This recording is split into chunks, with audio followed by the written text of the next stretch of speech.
This is the Accounting to Calculus, Everything Elementary Math and Pre-Algebra with Consumer Math workbook. This book can be used with any textbook, literally any textbook in the world that you want to use.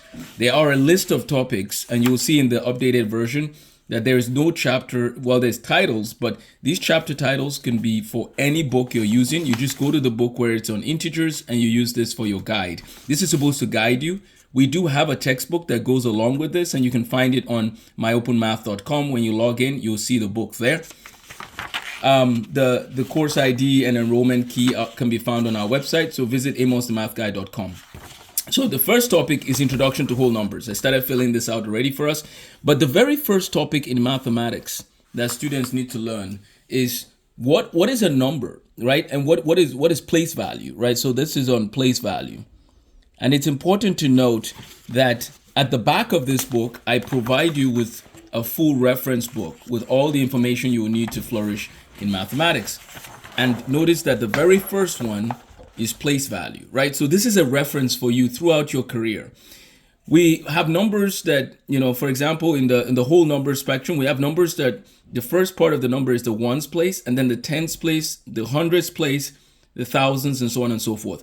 So if someone comes to you and says, here is a number, right? Let's say this is the population of the United States. I'm going to just use a rough estimate, okay?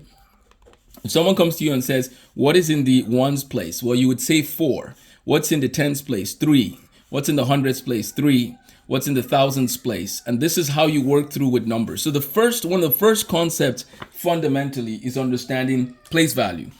Another fundamental concept is understanding the number line, right? So on a number line, you're going from 1 to, let's call this 0, 1, 2, 3, 4, 5, and so on. These are negative numbers over here.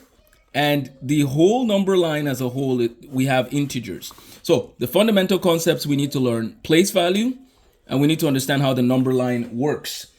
On the number line, we should be able to order numbers from the greater than and less. And we should be able to say that 4 is greater than 2, for example.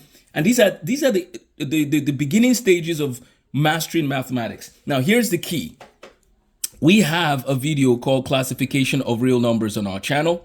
But what I'm going to do in this video is I'm going to explain the different categories of numbers, if you don't mind. So let's start. The first is we're talking about natural numbers. So natural numbers will be numbers like 1, 2, 3, 4, 5. Those are natural.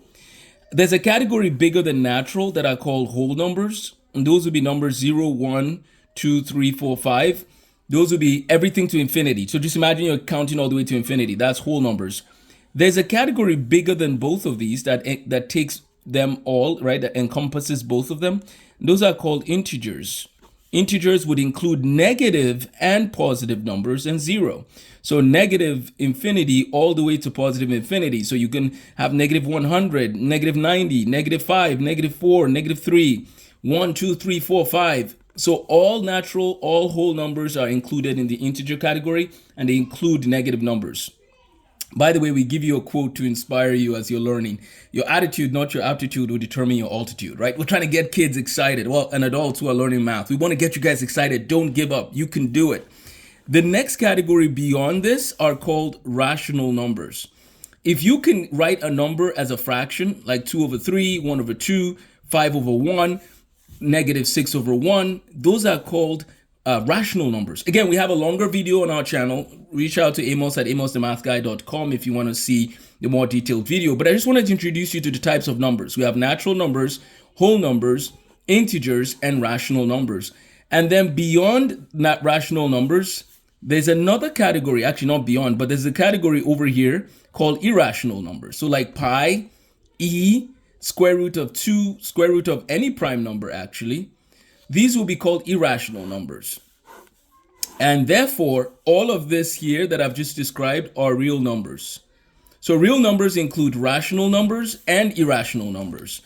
Irrational numbers they go on forever, essentially. They're like transcendental numbers. Outside of this whole category, there's only one more thing I'll say, which you will see again when you get to trigonometry and pre-calculus, and that is something called imaginary numbers. Imaginary numbers are the reason why you're able to literally use the smartphone you're watching this on, from a class called complex analysis. And of course, there's more mathematics involved and physics. and computer science. But there's something going on here where you have a negative square root of a negative number, right? 2i. What does that even mean? Okay, well, that's for the future. But in this journey of counting to calculus, the very beginning is knowing the classification of real numbers. What are the different types of numbers? It's knowing how to describe numbers as being greater than or less than. These are very important tools in understanding whole numbers. So join us as we continue learning from counting to calculus. Have a blessed day.